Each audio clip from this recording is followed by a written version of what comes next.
ang bawat isa sa atin ay merong kanya-kanyang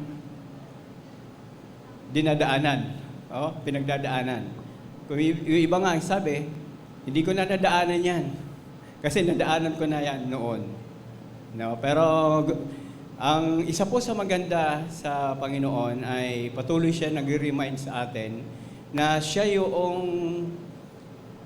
may akda sa buhay natin.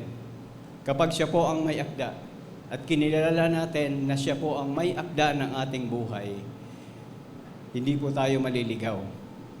No? Hindi po tayo mapapariwara. Ngayong umaga ay gusto ko pong ibahagi sa inyo yung patungkol sa kagandahan ng ating Diyos sa buhay natin. Kung paano tayo nilikha ng Panginoon. Kung minsan ito po ay hindi na babahagi o naibabahagi, pero sa kalaunan ay nire-remind tayo ng Panginoon para ipakita kung sino tayo, ipakita kung ano tayo, at kung saan tayo nagmula. Yung word na, who am I? Alam niyo po kanina, nung kinakanta yung who am I, talagang nakita ko na ang Lord ang kumikilos. Sabi ko nga, tayo po ay lalaki, pero pagka dumarating po yung point na mayroong mensahe ang Panginoon, nalalaglag po yung ating luha. Ako po, laglag po yung luha ko kanina because of joy. Because ang Lord ang nagbibigay ng kasiyahan at assurance ng ating buhay. Ngayong umaga, siguro tatalakayan natin to na imagodi. No? Mamaya po, titingnan natin kung ano po yung ibig sabihin nito. Basahin po muna natin yung talata mula sa Biblia.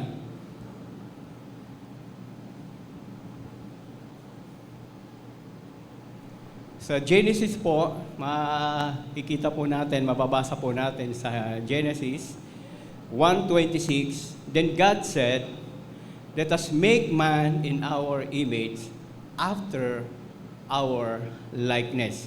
Sa Tagalog po, ang sabi po rito, pagkatapos sinabi ng Diyos, ngayon, likhain natin ang tao ayon sa ating larawan, ayon sa ating wangis. Tayo po ay sandaling manalangin.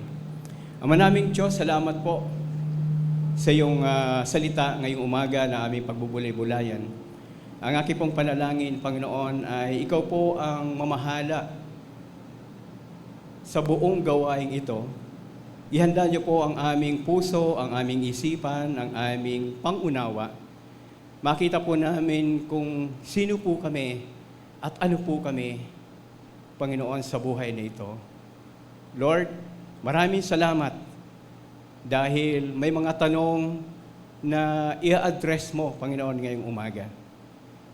Ang iyong lingkod, Panginoon, na tagapagsalita, itago mo po ako sa likod na iyong kapangyarihan, na iyong kaluwalhatian. Tanging ang boses, tanging ang tinig mo lamang, Panginoon, at ang salita mo ang siyang mamutawi at maibahagi, Panginoon, ng buong pangunawa, Panginoon, at kaunawaan. Sa oras na ito, Panginoon, sa iyo po namin ipinagkakatiwala ang buong gawain ito sa pangalan ni Jesus. Amen. Ang title po natin ay Imagodi. Ang ibig po sabihin nito,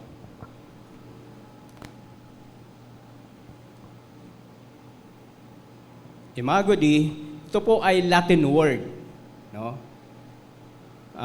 Gumagamit tayo para sa iba't ibang klase ng mga form o iba't ibang klase ng mga salita na ang ibig po sabihin sa Latin word literally means image of God.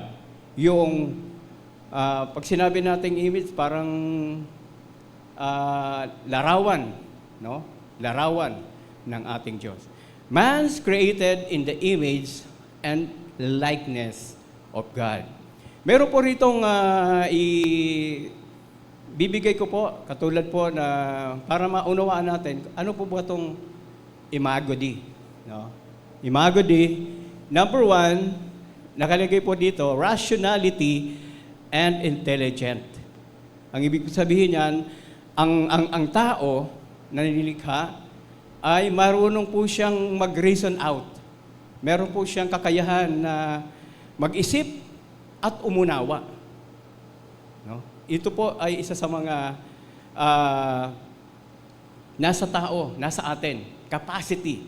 Meron tayong ability to reason, to think, and to understand. Pangalawa po, yung moral and spiritual capacity. Pag sinabi po nating moral and spiritual capacity, meron po tayong nadidiscern po natin kung ano po yung tama, kung ano po yung mali. No? May mga pagkakataon na sa panahong ito ay meron tayong tinatawag na yung word na budol. Parang gano'n, ano. Nabudol to. Na naglalag yung aking isip. Yung isang word na hindi budol eh. Na kung minsan sa una parang it seems na parang gusto natin, no? Pero ang Lord dahil sa katangian natin na ang Panginoon ay nasa atin at siya ang lumikha sa atin, meron po siyang inilagay sa atin to discern what is wrong and what is right, no? At meron din siyang kakayahan na tayo po ay manampalataya o tayo po ay mag-worship sa ating Panginoon. Pangatlo, yung creativity. Dito naman po pumapasok yung innovation ng isang bagay. Katulad ngayon, ang dami na, no? Mga innovations ng mga cellphones, mga iba't ibang klase, mga sasakyan. Ngayon ay electric. So susunod siguro ay lumilipad na yung ating mga sasakyan. No? Nasa barandilya natin yung garahe. At hindi na tayo bababa. Kasi sa baba, traffic. Sa taas, medyo maluwag. No? Iyon po yung mga innovation. Kaya rin natin mag-imagine. Kunyari, nandito tayo. How if na ako ay nasa Amerika? No? Titingin tayo ng mga pictures, ng mga magagandang bagay doon sa ibang lugar, na-imagine natin na nandun tayo. No? Na parang nagta-transcendent yung ating isipan. Pwede rin tayong gumawa o nakakapag-create din tayo ng isang bagay na kung saan ay tayo lang. Naalala ko yung panahon na wala dito si Brother June. Naalala ko nung panahon na yon ay panahon na laging walang kuryente. No? Panahon ni Gloria, President Gloria Macapagal. At noon ay pumapasok pa lang yung ating mga cellphones. At wala pong mga power bank pa noon at walang mga hindi ka nakakapagdala ng mga sinasabi natin na mga charger. Kaya nung mga panahon na yon, lagi kang nalulobat. No? Laging nalulobat yung ating mga cellphone. Kaya ang nangyari, naisip, ibinigay ng Panginoon kay Brother June yung tinatawag na charger, yung iCharge. So every time na malolobat ka, punta ka lang sa mga 7-Eleven, yung mga dati, ano pa yon, mini-stop. So lahat po yon. Kahit po sa barko, meron din po mga charger ang ating kapatid na June.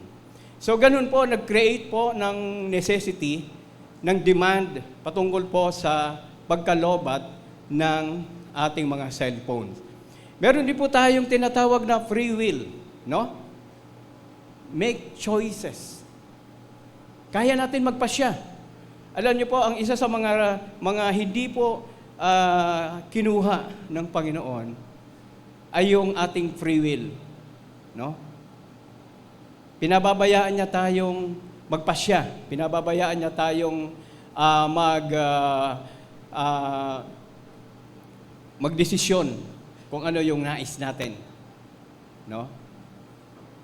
Naglagay ang Panginoon ng mabuti, naglagay ang Panginoon ng masama or sa creation, no? Lahat 'yon ay nandoon na, prepared na, no? Pero meron dalawang puno, yung tinatawag na puno ng doon sa Garden of Eden, mayroon tinatawag na bunga ng pagkaalam at ang bunga ng eternal o eternity. Ang sabi ng Panginoon sa dalawa, huwag niyong kakanin yan lahat ng bagay. 98% kainin nyo.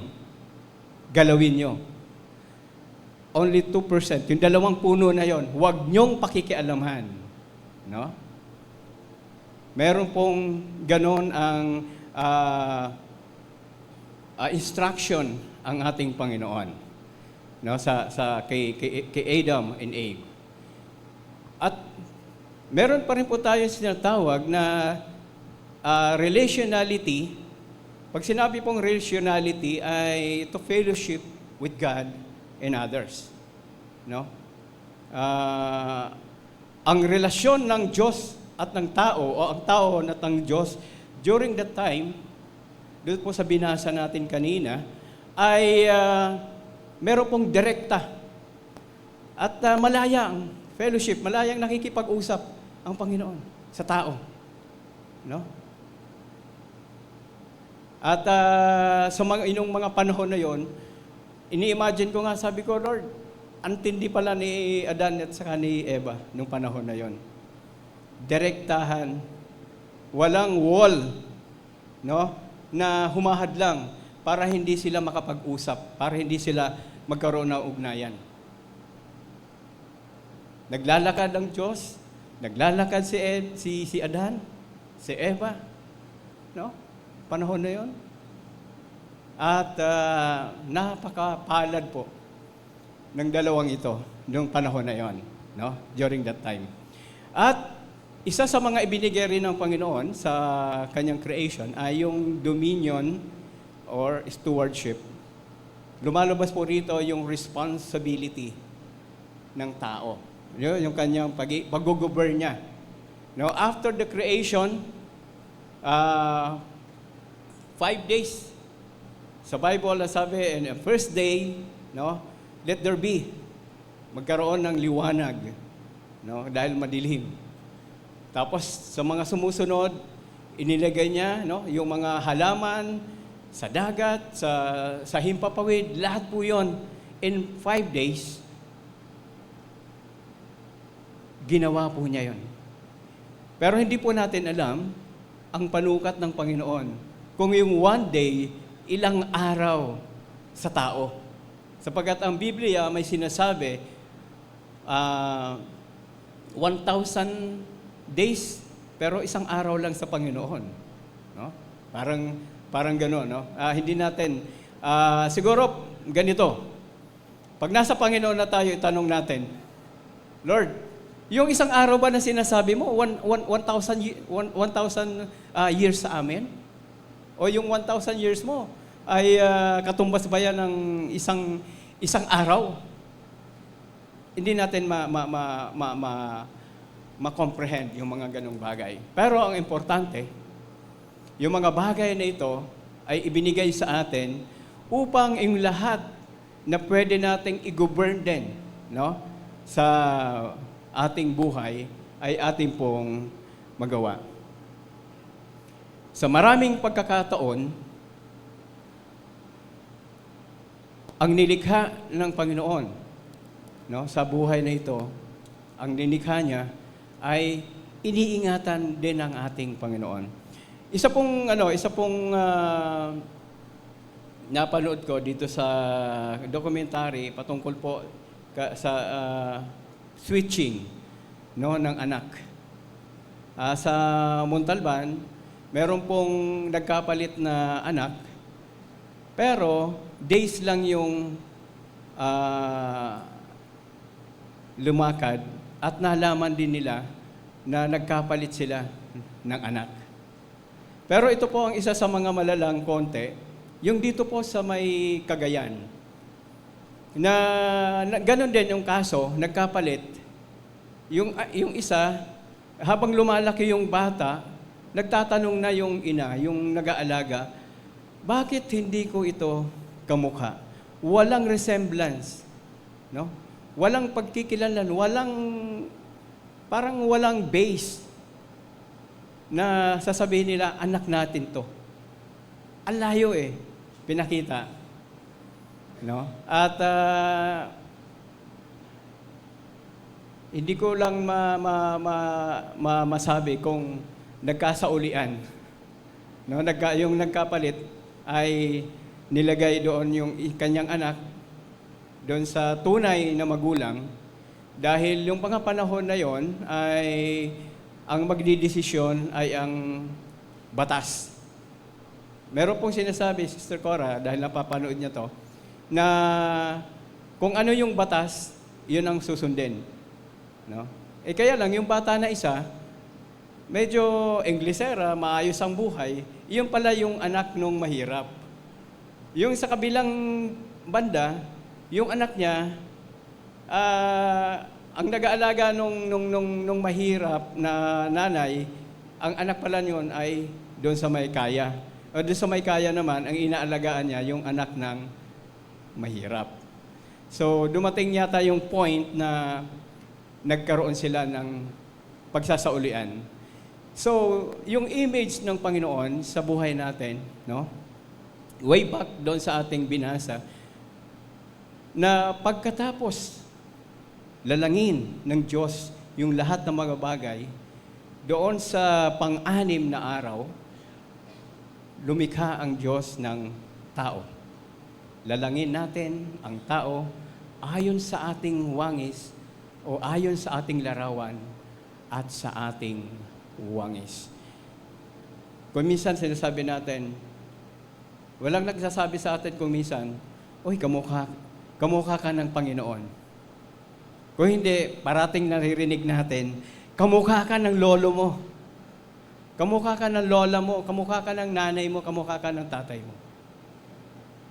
Pero pag nasa Panginoon tayo, kamukha na po tayo ng Panginoon. Yung image po, yung imahin po ng ating Diyos ay nasa buhay natin. Binago niya tayo. Tayo po ay bagong nilalang. Yung una po nating buhay nang wala tayo sa Panginoon, the same like Adam and Eve. No? Nasira yung mga bagay na yon. Yung relasyon, yung ugnayan na naglalakad sa garden ng Eden. Nasira po yon. Is it because dahil sa kasalanan? Pero tayo po, ngayon, na mga mananampalataya, wala rin pong pagkakaiba yung ating buhay noon. Pero sa ngayon, dahil ang panibagong Adam, ang ating Panginoong Jesus, doon na po tayo nakakonekta. Nais po ng Panginoon na ibalik yung relationship, yung fellowship, kung paano niya sinimulan ang tao. Meron po tatlong bagay na ibibigay lang po sa inyo para mas makita lang natin kung para pag-uwi natin, meron tayong pinag-aaralan din o nare-remind tayo. Kukunin ko po dito yung pinaka-outline natin ay yung man. No? Man. What is a man o what is man? Sa simpleng paliwanag, no? It is an adult male human. No, it is an adult male. Ibig sabihin ang man, siya po ay hubog na siya ng panahon. More than 21 years old na siya pag lalaki. Kaya niyang tumindig at nakikita na sa kanya yung mga bagay na siya ay adult na, siya ay lalaki na. No, hindi na siya yung isang kabataan na lahat marahil lang kilos o galaw ng isang kabataan ay nakakonsulta pa o nakapanig palagi, Nay, pahingi mo ako nito. Nay, bili mo akong ganito. Sa atin, sa mga magulang, kapag ang anak natin, lalaki, saan po sila laging nakahilig? Di ba sa babae? No? Lagi silang ando sa kanilang mami. Pagka ang anak naman natin ay babae, no? Nakahilig lagi sila sa tatay. Kaya nga mayroon daddy's girl, no, na tinatawag. At mayroon din tinatawag na daddy's boy o mama's boy o daddy's girl. Iyon po ang reality na nangyayari sa atin sa ating panahon. Dito po sa ating pag-aaralan ay ano nga po ito? Meron pong tinatawag na base po sa biological definition, it refers to a person who has reached adulthood and is biologically male. Huwag po tayong malilito, mga kalalakihan. Ito pong buwan na to ay araw ng mga kalalakihan. Ang lalaki po ay lalaki, titindig siya ng lalaki. No? Kaya niya pong magpasya, kaya niya pong akuin yung mga responsibility, kaya niya pong mag-supply ng pangangailangan, especially kung siya po ay family man. At kaya niya pong mag-lead ng pamilya. At kaya niyang turuan na manalangin. Because fathers are also, sa Biblia, tayo po ay mga pare, tayo po ay priest. Hindi nga lang tayo yung high priest. Dahil ang ating high priest ang ating Panginoon. Pero we are also priests. We are also leaders like Joshua, like Moses. No? Ito po ang kalagayan at katayuan ng lalaki. Kaya nating mag-manage ng isang pamilya. Ang isa pong nakakapag-amaze o nakakapag-pukaw sa puso natin ay yung nang tayo po ay nag-aaral, no? Nag-aaral tayo sa school, hanggang maging college, wala pong subject for family. Nakita niyo po yon? Wala po tayong pinag-aralan patungkol sa pamilya. Okay, ang pinag-aralan po natin ay family code. Kung paano maghihiwalay ang puti sa dikolor, no? Automatic, parang isang bagay na inilalagay ng Panginoon sa puso natin. I remember, nung una kami magkaroon ng anak ni Sister Cora, talagang tuwang-tuwa ako. Alam niyo po, meron isang album na nandun yung picture. At yung anak namin ay, kung tawagin nga namin, parang butike. No? Wala talagang magandang kasi payat, malaki mata, gano'n. Pero ipinagmamalaki ko siya. At nakikita yon ng mga kaibigan ko dahil nung panahon na yon, ako po ay ahente ng sapatos. Dala-dala ko po yung picture na yon. At talagang ipinagmamalaki ko, ito yung aking anak. Kung minsan natatawa po yung aking mga kaibigan, yan ba yung anak mo?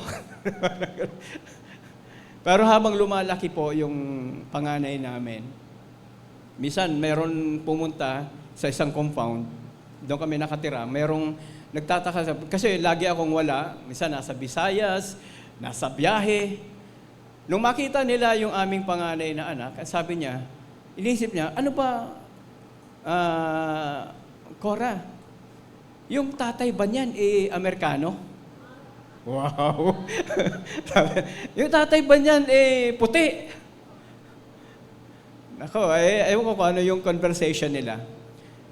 Nung makita nung makita ako, nung nagtatanong, siya pala yung tatay niya? No? Talagang, hindi ko alam kung bakit naging gano'n niya. Pero, ibig sabihin, hindi pala ako Amerikano. At napakaliit ko pa. Iniisip nila, malaking tao. No? Pero dahil nga, yung bata habang lumalaki, nagiging kamukha na namin. No? Imagodi. Parang gano'n, no? Imagodi. Makita nyo, ganun po ang Diyos. Naglagay po siya sa atin, mga kalalakihan, on how to handle our family, on how to manage it. Being a leader, being a provider, being a priest, and being a pastor sa ating pamilya. Kahit ang anak mo ay isa, pastor ka pa rin, priest ka pa rin, leader ka pa rin, provider ka pa rin, guwapo ka pa rin. Amen? Wow! Ganyan po ang tao na nilikha ng ating Panginoon. Dito po sa ating, para mas madali nyo lang matandaan, yung man ay, ito nga po, sinasabi natin na it refers also to individual or human species characterized by bipedalism, a highly developed brain, articulate speech, and abstract reasoning. No? Ito po yung ano ng man, yung kanya pong katangian. Doon naman po sa view ng philosophical views of man, philosophers have pondered the nature of man for millennia, leading to a diverse and often conflicting views. Here are some key perspectives. So meron pong ang lalaki o ang man ay may mga diverse po ito. Ibig sabihin nito, sa isang katawan, katulad po, halimbawa si Brother Obet. You can imagine si Brother Obet from Kristo sa sabungan na kay Kristo na ating Panginoon. Who could imagine that? Orly, isang buboy sa Bisaya na narito sa inyong harapan, nagsasalita patungkol po sa salita ng Panginoon. Nag-i-encourage, no? Nag-a-uplift ng ating spirit, no? Who could also imagine kay Pastor Boy, na mula doon sa sulok ng Karen, na siya ang dahilan kung bakit ako nagpatuloy sa paglakad sa Panginoon. Siya po ang nag-akay at nagaya. At naalala ko, ng mga panahon na yon ay alag pa po noon. May mga panahon at pagkakataon na palalayasin na ako ng aking stepmother. Dahil dalo ng prayer meeting. No? Gawain ng Panginoon, Bible study, prayer meeting. Kung merong mga gawain sa labas, present din ako.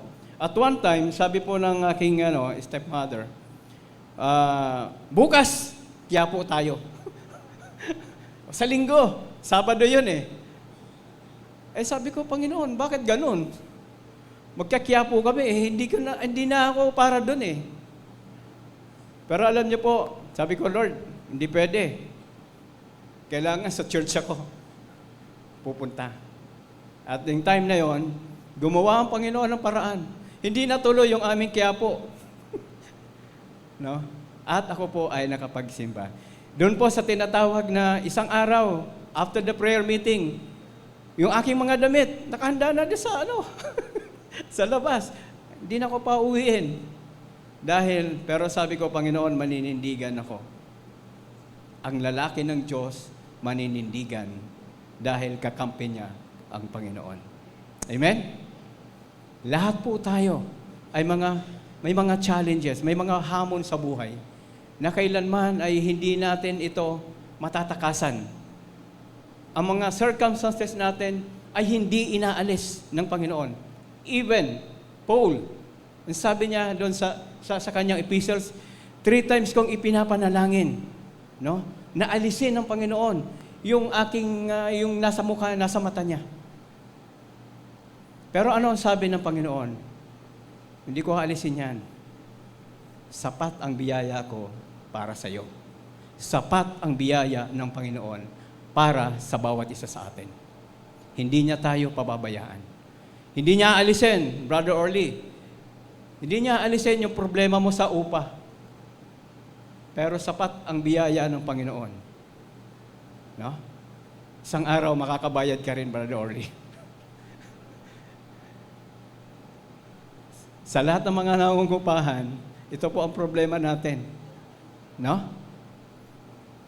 Kaya gusto ko, ayokong pabayaan yung bahay natin sa langit, sa Panginoon.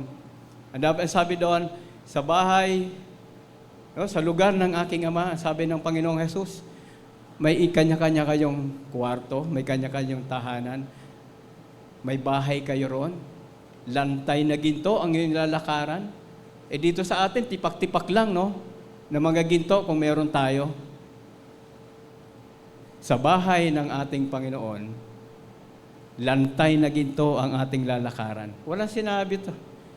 One time, napanood ko yung sultan ng Brunei. Ay, grabe pala talaga ang yaman nito. Pero kahit doon sa kayamanan niya, hindi pa rin niyang papantayan ang kayamanan ng ating Panginoon. One day, we will live on that home, on that place, prepared by our Jesus Christ. Dito po sa patuloy na natin tinatalakay, meron po tinatawag yung philosophy na dualism. No?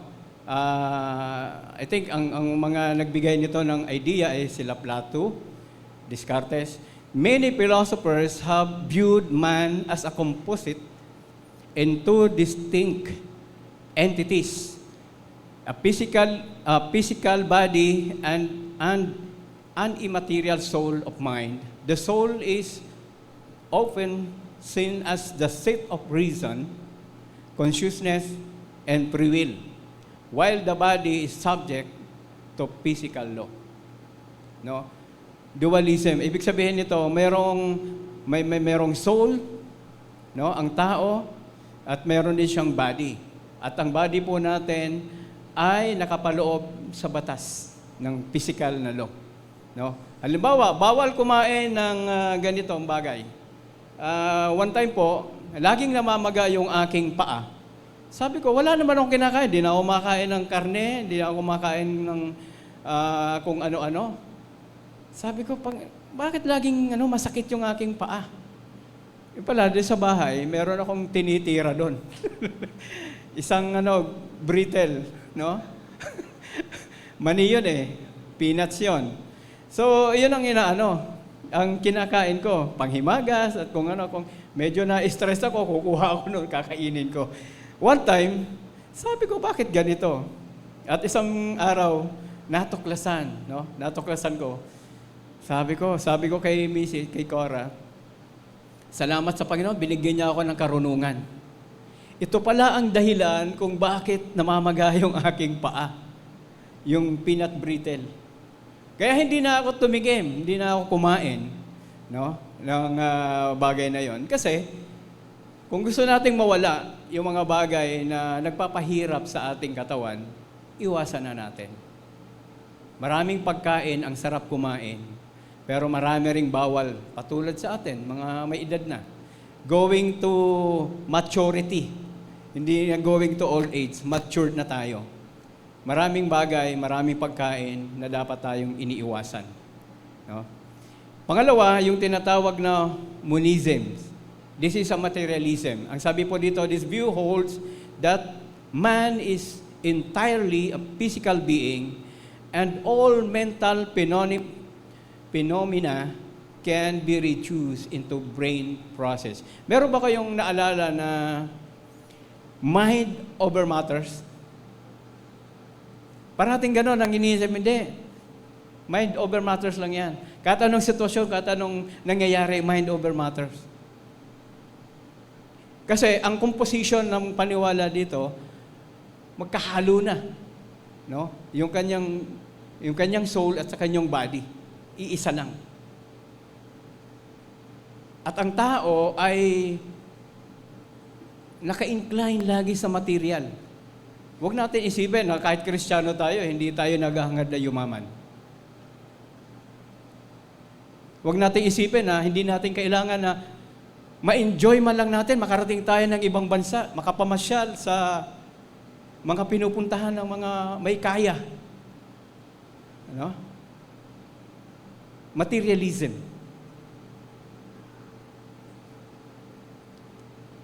Marahil ay itong character na to ay namana natin doon sa ating old daddy, kay Adan, kay Eva. No? Sa kabila ng lahat ng mga bagay, ang sabi ng Diyos, huwag mong pakikialaman itong dalawang puno na to. No? Huwag mong pakikialaman. Pero nakialam pa rin eh.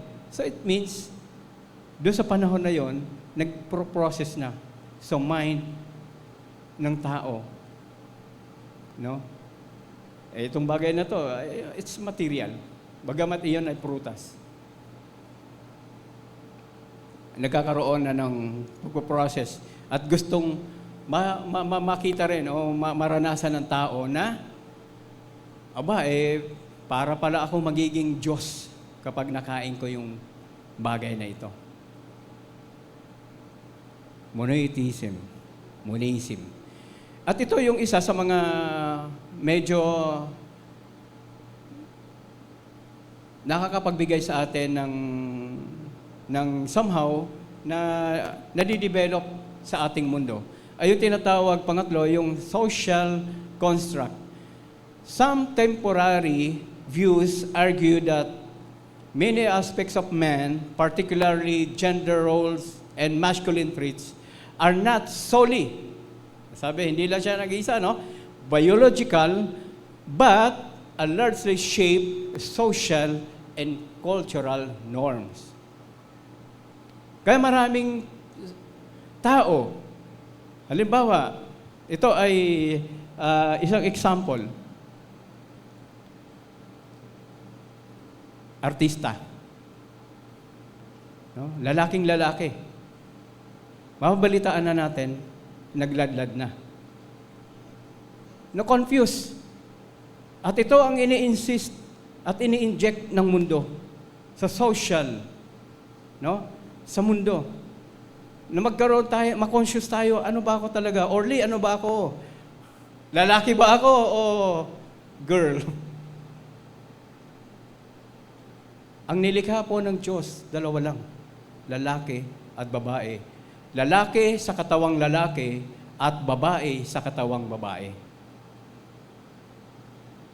Biblia po ang may salita nun, hindi po si Brother Orly. Ang mundo, dahil ito yung norm. No? Kahit sa mga celebrities sa ibang bansa, naglaladlad. At sabi, ngayon ko lang nalaman na ito pala ako. Ito pala ang buhay ko. Ito pala ako. Hindi pala ako yung lalaki. Ako pala ay babae sa katawang lalaki. Kahapon po ay nakita ko yung view, yung in-interview ni Karen Davila. Karen Davila nga ba yun? Si Ricky Reyes. No? Si Ricky Reyes. Alam natin Ricky Reyes is kumilala sa ating Panginoon, I think. Pero, hindi pa rin siya mawala doon sa buhay na yon. In 30 o 40 years, may kasama siyang iba. Sabi ko, very, confusing. Kapag kinilala natin ang Panginoon na ating Panginoon at tagapagligtas, hindi tayo mako-confuse kung sino tayo. Yung kinanta natin kanina, who am I? Dahil nilikha tayo ng Panginoon ayon sa kanyang wangis o ayon sa kanyang larawan. Iba po ang ating Panginoon. Kung meron tayo ngayong iniingatan, walang iba kundi yung ating kaligtasan na dapat nating ingatan hanggang sa dulo ng buhay na ito. I heard prophetic yung kanina. Na hindi lahat ng tumatawag sa Panginoon ay maliligtas. Kung hindi yaon lamang sumusunod sa kalooban ng aking Ama na sa langit. Pinasimulan na tayo ng Panginoon ng mabubuting bagay. Ipupulfill niya ito pagdating ng panahon, pagdating ng oras, kapag siya ay bumalik. So, ang view ng mundo ay patuloy na narito pa. No? Kung minsan masasabi natin, pinangangasiwaan ang sanlibutan ng dyablo. At kung minsan, yung ating mga choices, yung ating mga pagdidesisyon, one time, nandun kami kila Mommy Baby, nagtatalo o nagpapaliwanagan si Pastor Boy, si Brother Willie. Kasi ang kwentuhan nila, bakit lagi nating sinisisi ang devil o ang demonyo sa buhay natin? Hindi ba't meron tayong sariling pagpapasya? Hindi ba't meron tayong sariling kakayahan para iwasan, para magpasya, para hindi tayo matukso? O para hindi tayo makapagdesisyon? Parati nating, hindi kasi, yung kasalanan, ang dyablo lagi. Huwag natin laging titingnan ang dyablo. Kung minsan tingnan na natin ang sarili natin. Kasi mga pagpapasya, nasa puso at nasa buhay natin. Huwag tayo maging Eva. O huwag tayo maging Adan. Nung nahulog sa kasalanan, yung dalawa, ang sinabi, kasi itong babae na to, itong ibinigay mo sa akin, siya yung nagbigay ng prutas. O ikaw naman, Eva, paano kasi itong serpent Siya yung nanukso. Siya yung araw-araw, no? Na nagtutuliling na yung aking tenga, kaya nakondisyon yung kanyang mind, kumuha na. Kumuha na. Ang disenyo po ng Panginoon sa buhay natin, we can able and capacity to choice. Every decision is a choice. Kung gusto mong masaya ka, masaya ka. Kung gusto mong malungkot ka. Pero, hindi po pinakakialaman ng Panginoon parati ang ating free will. Yung volition ng tao, parati po yan nandyan sa puso natin, sa buhay natin, sa isipan natin. At tayo lang ang makakapagdesisyonan. Huwag natin isihin yung ating kapitbahay. Kasi yung kapitbahay ko, ganito. No? Ang isipin natin, nilikha tayo ng Panginoon ayon sa kanyang wangis.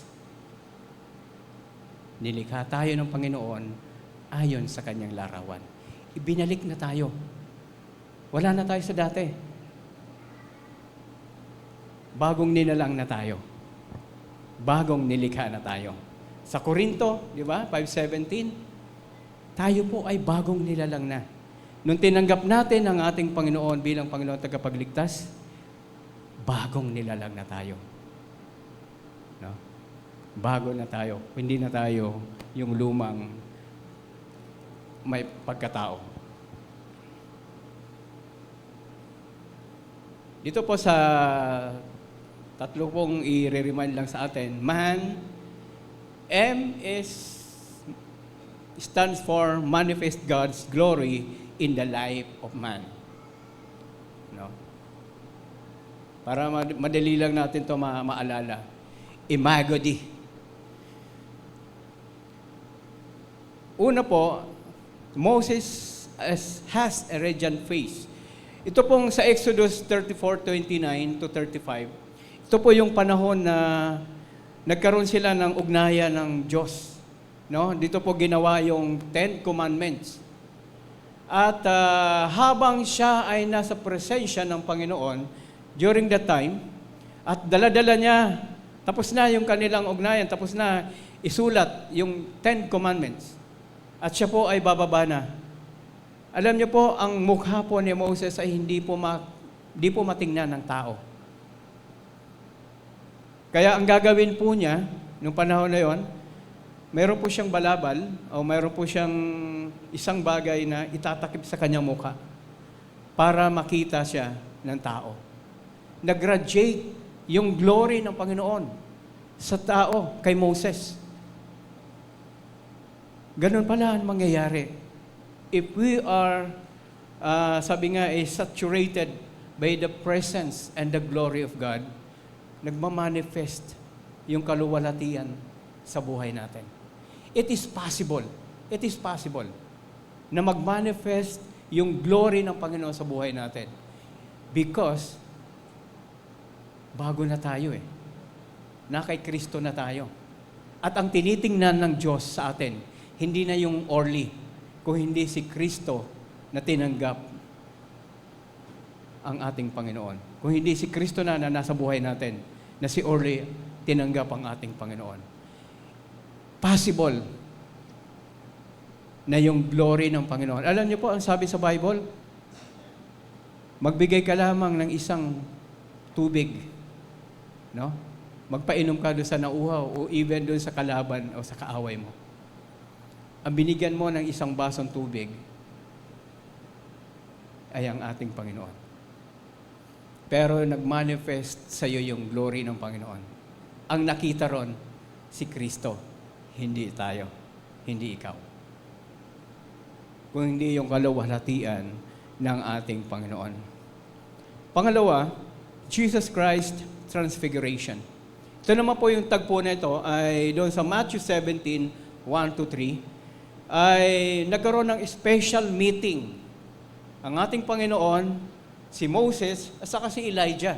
It so happened, nakasama yung tatlo.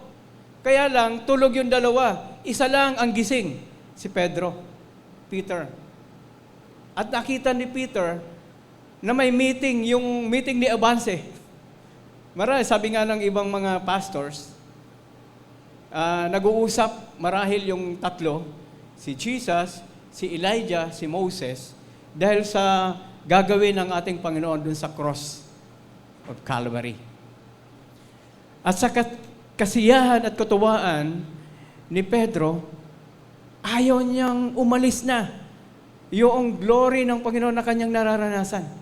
Ang sabi niya, ipagtatayo ko na kayo ng bahay rito, kubol. Isa sa'yo, isa kay Moses, isa kay Elijah, isa sa Panginoon. Siguro yung tatlo, kahit sa labas na lang ng kubol, pwede na.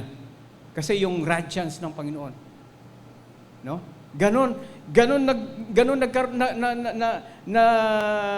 Nagmaterialize o nag-create ng isipan ni Peter na yung panahon na yan na nakita niya ang kaluwalhatian ng Panginoon. Eyewitness si Peter dito sa mga bagay na ito. Kaya nga sabi niya, parang ayaw niya nang bumaba. Nasa mount, sila, nanalangin. So, possible na maranasan natin ang glory ng ating Panginoon. Third, ito pong 120 na believers during the day of Pentecost, sa books of Acts 1-15 and Acts 2, 1-3, ang sarap po ng experience na ito. No?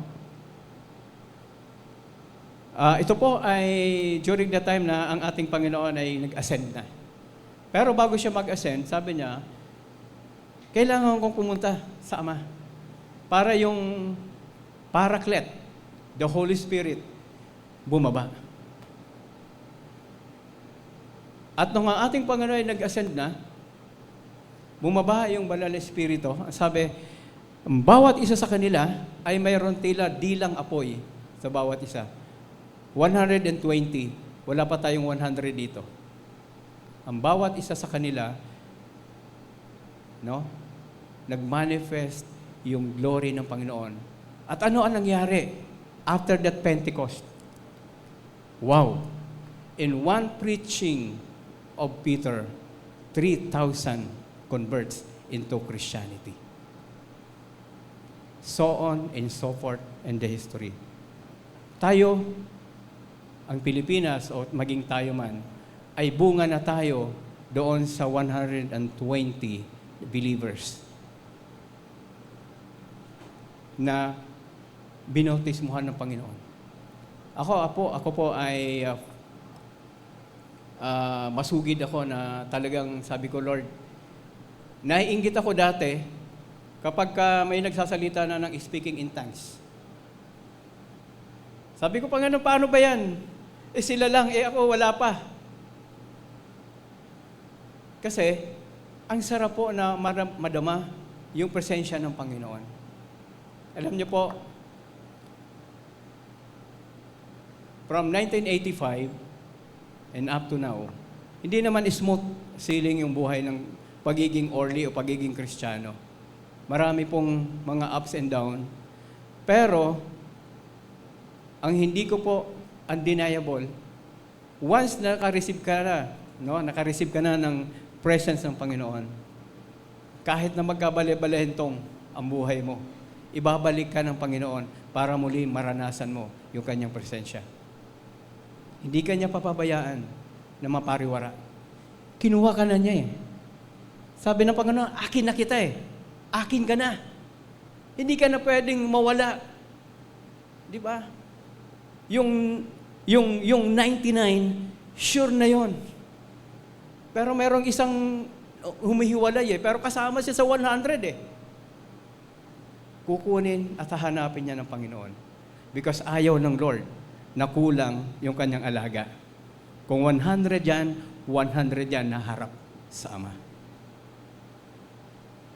100% ang nais ng Panginoon sa buhay natin. Peter, dito sa Peter, kasama po niya dito si John. Isang araw po, 3:00 ng hapon, maglalakad sila doon sa isang templo. At ang senaryo nito ay, meron po isang pilay or pulube, hindi nakakalakad.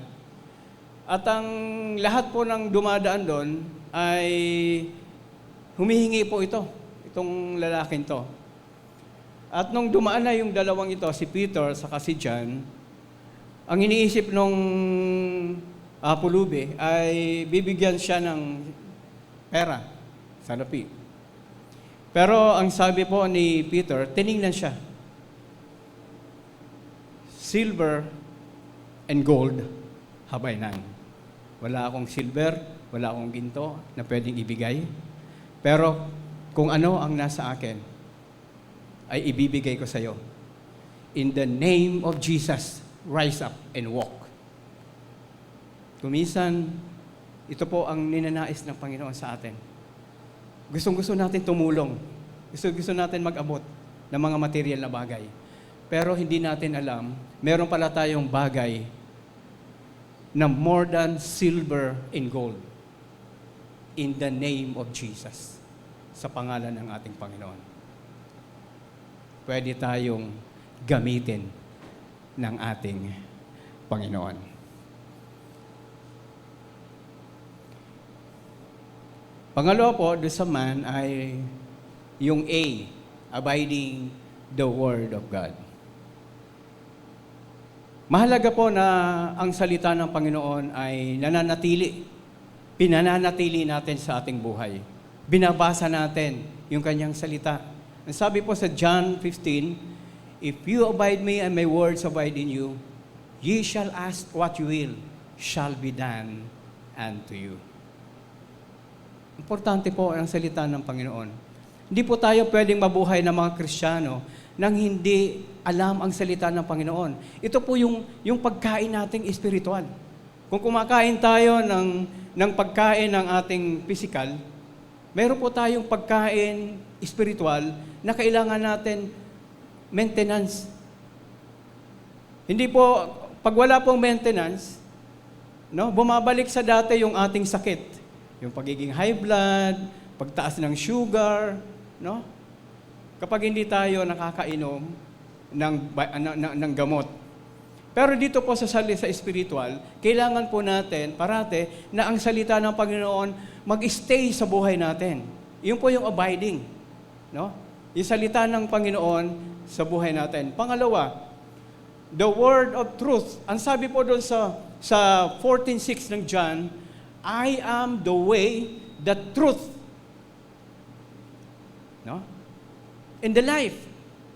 No one comes to the Father except through me. Kailangan meron tayong ganitong salita ng Panginoon, no, na nasa puso at nasa buhay natin. The Word. Ang sabi po doon sa John 1:1, from the very beginning, ay salita na. At ang salita ay Diyos. Siya yun. Huwag natin pababayaan na hindi tayo kumakain ng salita ng Panginoon araw-araw. Doon po sa Psalms 1 and 2, ito naman po yung encouragement, no, ni David. Meditates the Word of God day and night. No? Kapag kagising tayo, kung ano yung salita ng Panginoon na ating nabasa, ay meditate po natin. Hanggang po ito ay nagre-rema. Hanggang ito po ay maging totoo sa buhay natin. Hindi naman po ibig sabihin nito, huwag na tayong matulog. Meditate na natin ang Word of God, hindi na tayo matutulog, hindi na tayo magpapahinga. No? Ang ibig lamang po sabihin dito, sa anumang lugar o kalagayan, parati nating iisipin ang salita ng Panginoon. Binubulay-bulay natin ito, araw at gabi. Parang isang bagay na, halimbawa sa lalaki, naliligaw siya sa isang babae. No? O ang yung babae, ganun din. Parati siyang atubili, pagka nandiyan na, no? Nasa isip niya lagi, yung kantang, di makatulog, di makakain. Dahil kakaisip. No? Pero sa salita ng Panginoon, nawa ay magkaroon din tayo ng enlightenment sa buhay natin. Dinidili-dili natin ang kanyang salita, araw at gabi. Dito naman po kay Joshua, God's encouragement, Joshua 1:8. Meron pang bilin ng Panginoon because Moses is dead. Wala na yung leadership niya. Ang tatayo ngayon si Joshua. Kung minsan, dito nahihirapan yung transition. Walang gustong kumuha ng responsibility. Walang gustong tumayo. In behalf, doon sa wala na. Pero ano sabi ng Panginoon? Be strong and courageous.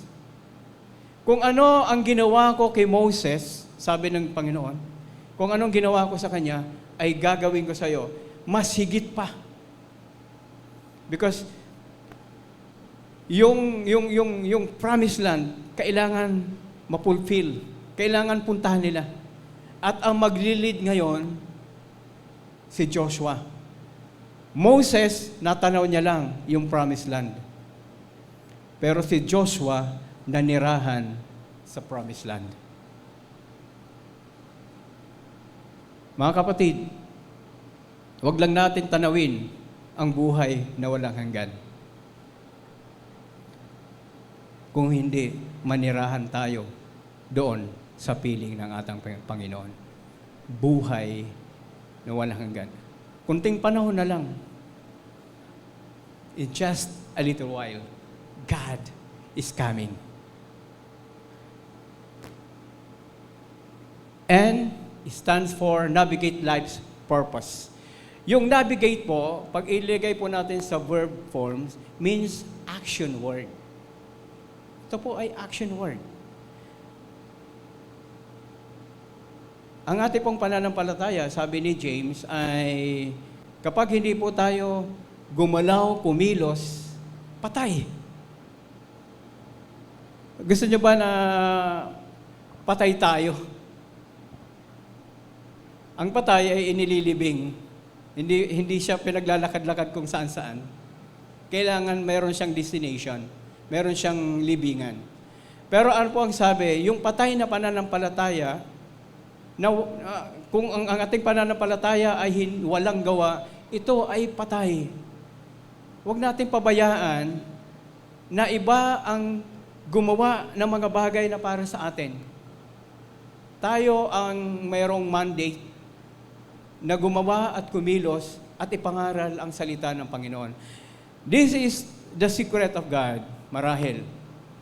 Kapag meron po tayong project, especially project na for the kingdom of God, nakita nyo ba na pinabayaan ang church na hindi siya nag-supply even unto the material things, even in material, even in money matters?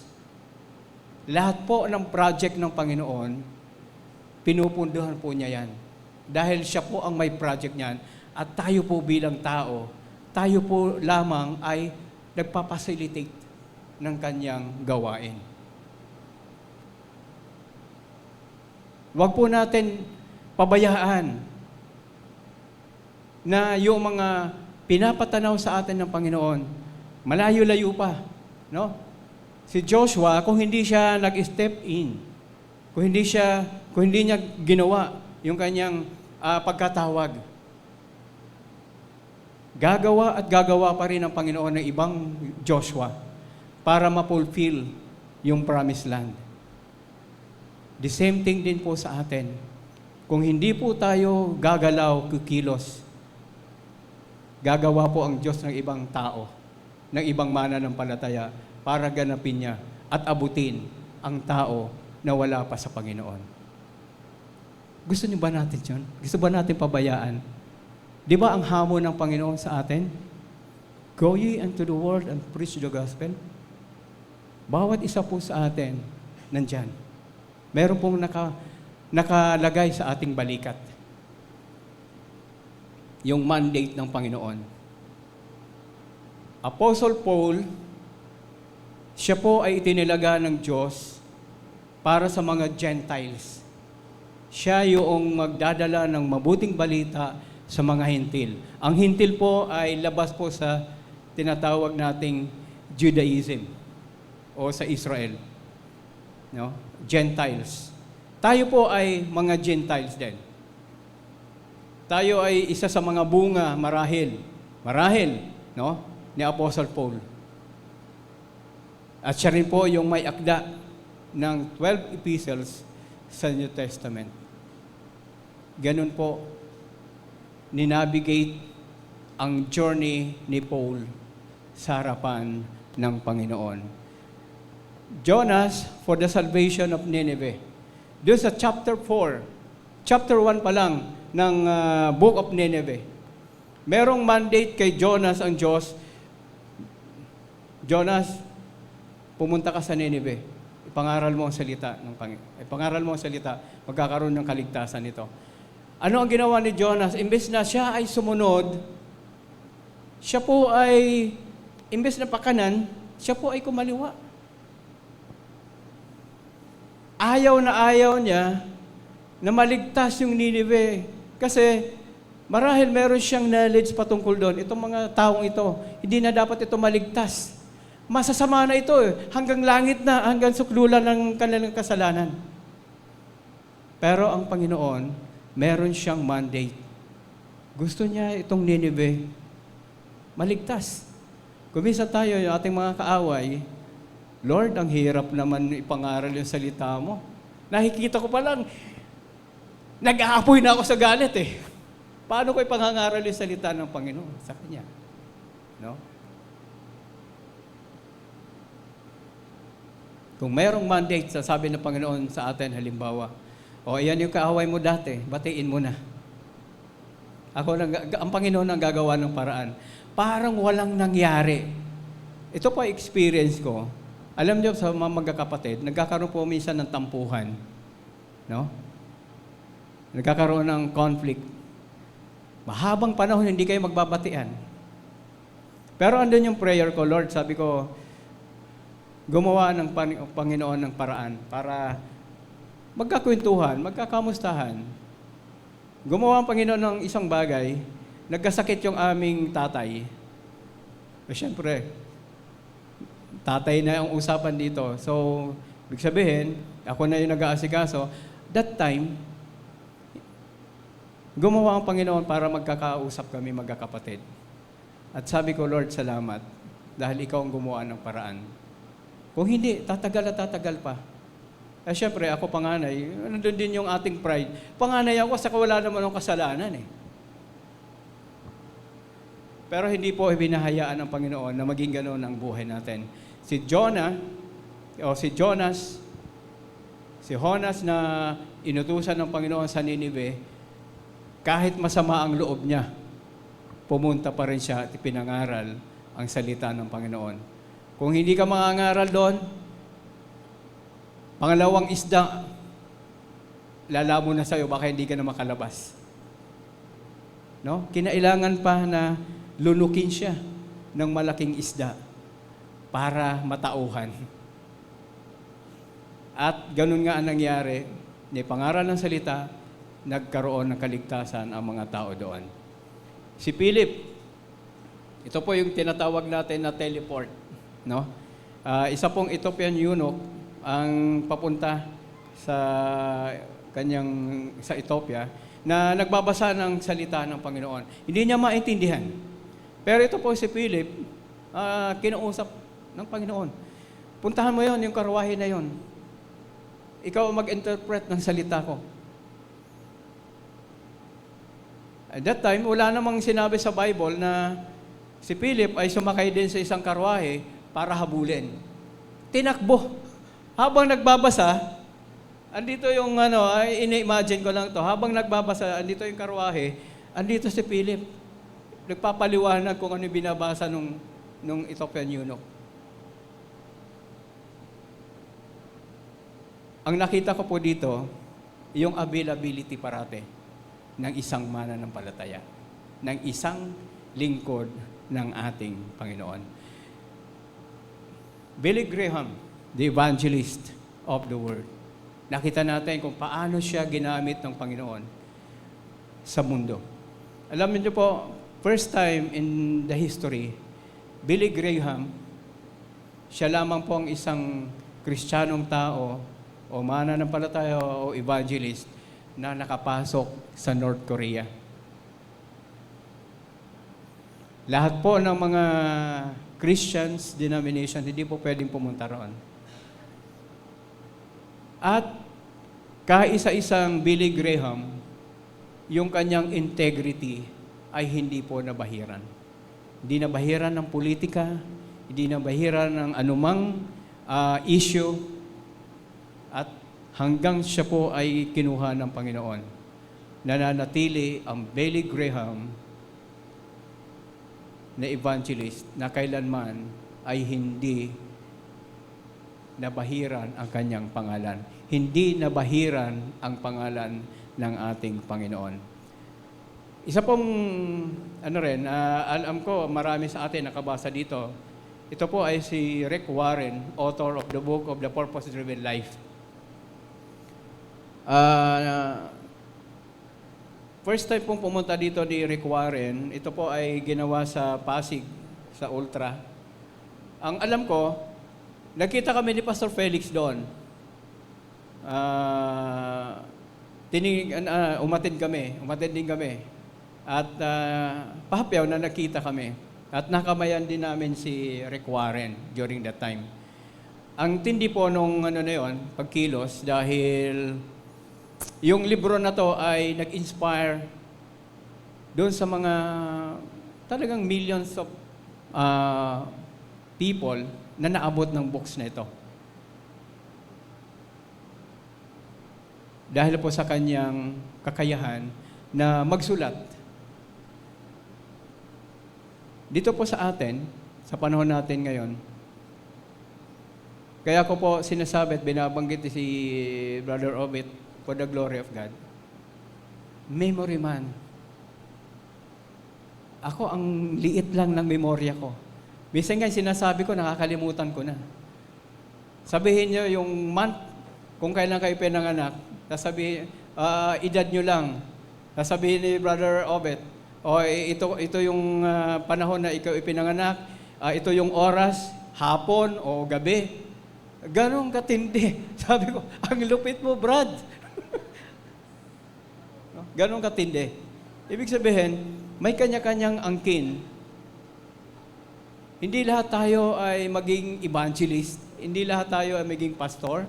Hindi lahat tayo ay businessman. Pero lahat yan, nagkakasama-sama for the glory ng ating Panginoon. Ngayon po ay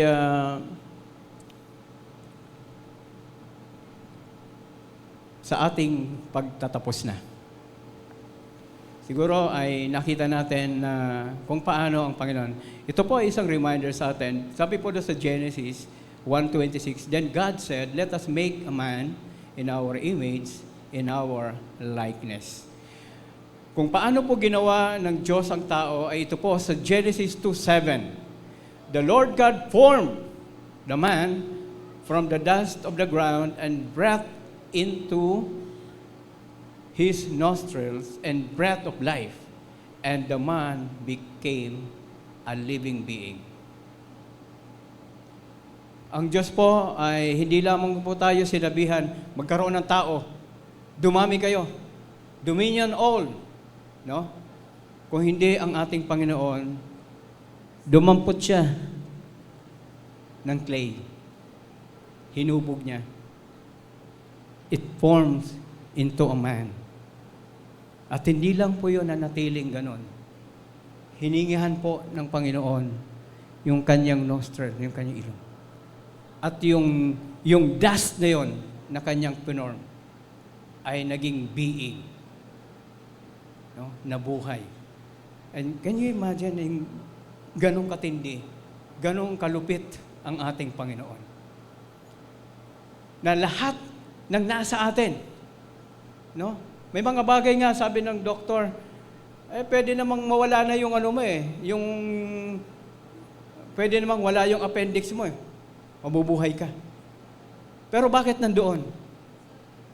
Pwede namang mabuhay ang tao na iisa ang bato. Pero bakit dalawa?